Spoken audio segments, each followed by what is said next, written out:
Baik, perkenalkan, nama saya Desa Amadecita Rasmi Saraswati Saputra. Jadi pada video kali ini saya akan menjelaskan mengenai NSAID atau Non-Steroidal Anti-Inflammatory Drugs.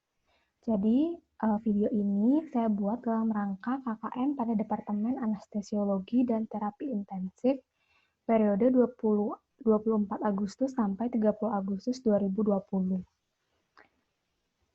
Nah, jadi NSAID atau obat antiinflamasi non-steroid atau OAINS adalah suatu kelompok obat yang berfungsi sebagai antiinflamasi, analgesik, dan juga antipiretik. Nah, adapun klasifikasi dari NSAID itu sendiri ada dua berdasarkan cara kerjanya. Jadi yang pertama itu adalah golongan obat non-selective COX inhibitor dan juga golongan COX-2 selective inhibitor. Nah, untuk yang non-selective COX inhibitor, jadi nanti saya akan jelaskan selanjutnya perbedaannya dengan COX-2 selective inhibitor. Jadi contoh untuk non-selective COX inhibitor adalah ibuprofen, naproxen, aspirin, dan ketorolac. Sedangkan untuk COX-2 selective inhibitor itu contohnya adalah selekosib, rofekosib, valdekosib, dan parekosib. Nah, sebelum kita membahas tentang perbedaan antara selektif dan non-selektif COX inhibitor, jadi kita perlu tahu apa itu enzim siklooksigenase. Nah, jadi enzim siklooksigenase ini merupakan enzim yang mengkatalisasi perubahan dari arachidonic acid menjadi prostaglandin. Nah, jadi enzim COX ini ada COX-1 dan COX-2. Untuk COX-1 itu adalah enzim yang memang secara alami ada di dalam tubuh. Jadi fungsi dari enzim COX-1 ini adalah untuk memproteksi mukosa gaster, kemudian untuk bekerja pada parenkim renal dan juga bekerja pada platelet. Sedangkan untuk COX-2 ini adalah enzim yang hanya terekspresi apabila ada inflamasi dan biasanya terekspresi di sekitar lokasi injuri. Nah, merupakan tabel perbedaan antara COX-1 dan COX-2. Jadi untuk COX-1 itu dia memang secara alami ada pada jaringan dan juga dia mensintesis prostaglandin untuk meregulasi proses-proses fisiologis seperti yang sudah dikatakan tadi adalah untuk memproteksi mukosa gaster, bekerja pada platelet, dan juga parenkim dari renal. Sedangkan untuk COX-2 ini adalah enzim yang inducible. Jadi dia hanya ada pada saat terjadi inflamasi oleh karena reaksi-reaksi dari sitokin inflamasi. Nah, COX-2 ini dia juga mensintesis prostaglandin, tetapi prostaglandin ini dia berfungsi untuk memediasi inflamasi, nyeri, dan juga fever. Nah, di sini kita lihat bahwa tadi dikatakan ada obat yang non-selektif dan selektif. Untuk yang non-selektif itu artinya dia itu bekerja di baik COX-1 dan juga di COX-2. Jadi dia menghambat enzim COX-1 dan enzim COX-2. Nah, jadi untuk yang selektif itu hanya bekerja pada enzim COX-2. Nah, perbedaannya apa? Nanti ketika pasien misalnya mengkonsumsi obat yang non-selektif COX inhibitor. Jadi dia itu akan memblok di COX-1 dan COX-2. Nanti jadi seperti yang sudah kita tahu tadi, COX-1 itu juga berfungsi untuk memproteksi mukosa gaster, kemudian juga bekerja pada platelet. Nah, apabila COX-1 ini ikut diinhibisi oleh obat tersebut, nanti tentunya akan ada masalah pada mekanisme untuk memproteksi mukosa gaster dan juga adanya masalah pada agregasi platelet. Nah, oleh karena itu untuk versi barunya itu adalah yang selektif COX inhibitor, di mana itu hanya menginhibit COX-2, jadi hanya menginhibit enzim yang timbul apabila terjadi inflamasi. Nah, di sini kita lihat bahwa untuk COX-2 ini adalah dia akan memproduksi prostaglandin yang nantinya akan merekrut sel-sel inflamasi, kemudian mensensitisasi pain reseptor dan juga meregulasi dari hipotalamik dalam temperatur kontrol. Nah, ini adalah yang diblok pada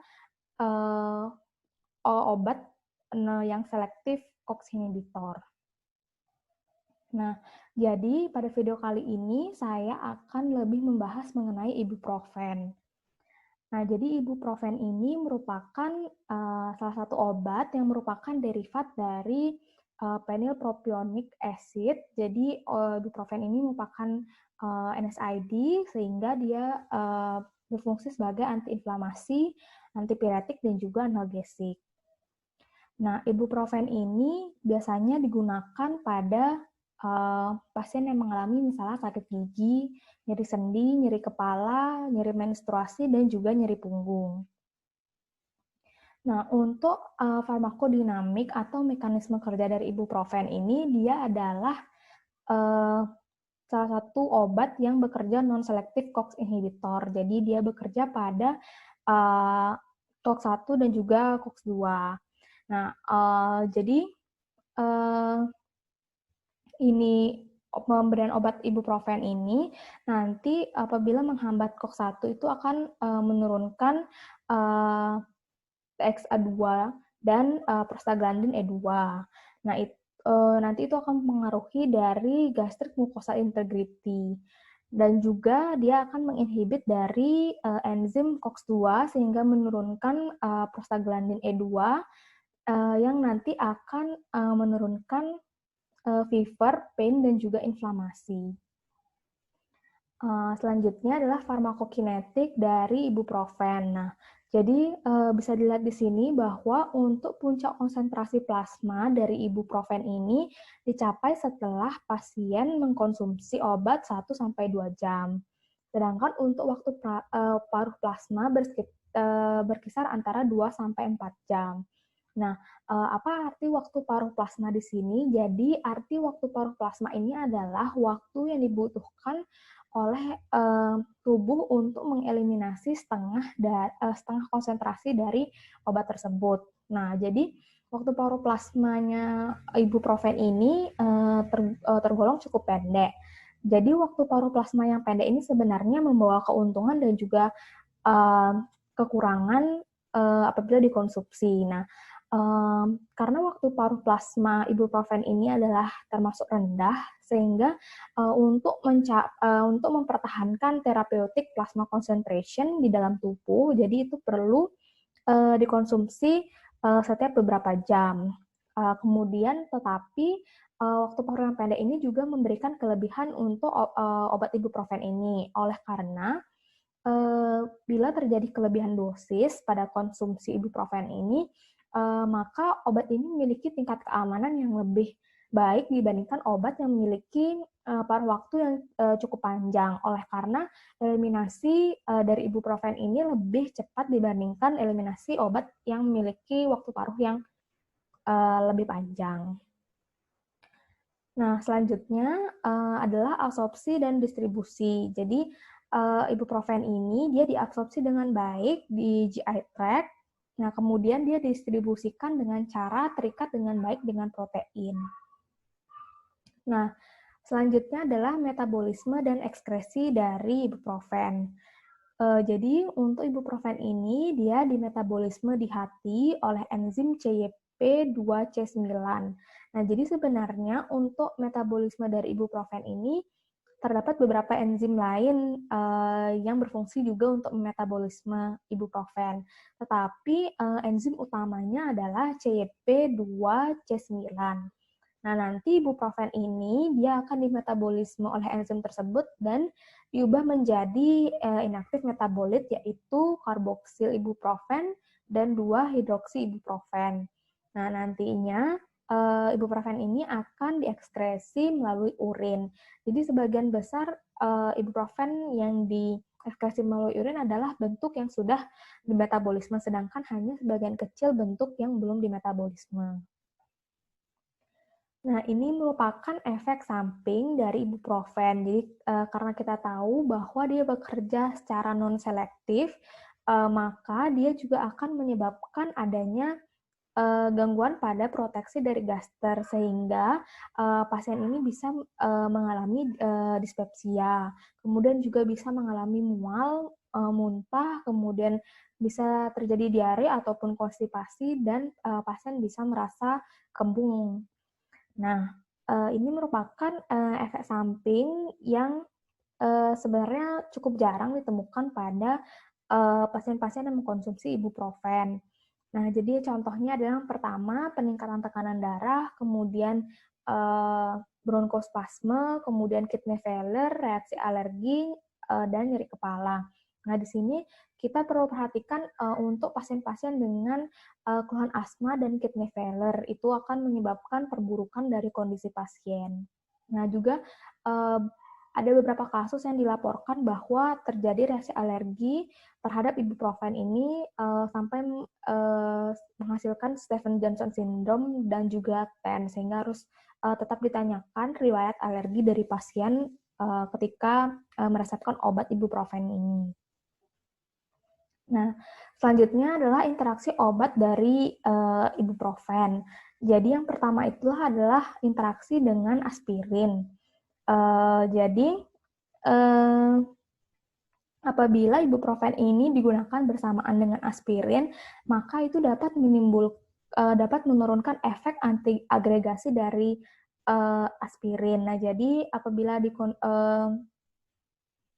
digunakan bersamaan, itu akan menurunkan efek kardioprotektif dari aspirin. Kemudian, seperti yang sudah kita tahu bahwa aspirin ini juga menyebabkan resiko pendarahan saluran cerna, sehingga apabila dikombinasikan dengan ibuprofen itu akan meningkatkan risiko pendarahan saluran cerna yang lebih lagi. Kemudian digoxin, jadi digoxin ini obat-obat yang biasanya digunakan untuk pasien-pasien dengan atrial fibrilasi, jadi ini dapat meningkatkan tekanan darah dari pasien apabila dikonsumsi bersamaan dengan ibuprofen. Kemudian tacrolimus itu bisa menyebabkan peningkatan resiko renal failure apabila dikonsumsi bersamaan dengan ibuprofen. Nah, selanjutnya adalah methotrexate dan juga SSRI. Nah, jadi dikatakan bahwa methotrexate dan SSRI ini apabila dikonsumsi bersamaan dengan ibuprofen, maka eliminasi dari obat tersebut itu akan turun sehingga itu akan terakumulasi dalam tubuh. Nah, efeknya adalah itu dapat meningkatkan resiko munculnya adverse effect dari obat tersebut. Nah, kenapa hal ini bisa terjadi? Karena methotrexate dan SSRI ini dia bekerja yaitu menghambat enzim CYP2C9 tadi. Jadi dia menghambat enzim yang memetabolisme dari obat ibuprofen ini, sehingga eliminasinya akan turun dan akan terakumulasi di dalam tubuh. Kemudian begitu juga dengan litium, jadi eliminasi litium ini akan diturunkan sehingga akumulasi litium di dalam tubuh meningkat. Selanjutnya adalah warfarin. Jadi sama seperti tadi seperti aspirin, jadi dia menurunkan efek antikoagulan dari warfarin dan juga menurunkan eliminasi dari warfarin sehingga akumulasi warfarin dalam tubuh. Nah, ini merupakan contoh-contoh sediaan obat yang ada di Indonesia untuk ibuprofen. Jadi ada sediaan tablet salut selaput yaitu 200 mg dan 400 mg. Kemudian ada juga yang tablet yaitu ada sediaan 200 mg dan 400 mg. Kemudian ada juga sediaan suspension yaitu sediaan 100 mg setiap 5 mili dan juga sediaan 200 mg setiap 5 mili. Baik, sekian presentasi mengenai NSAID dan juga ibuprofen. Semoga video ini dapat membantu dan memberikan informasi lebih lagi untuk penonton. Terima kasih.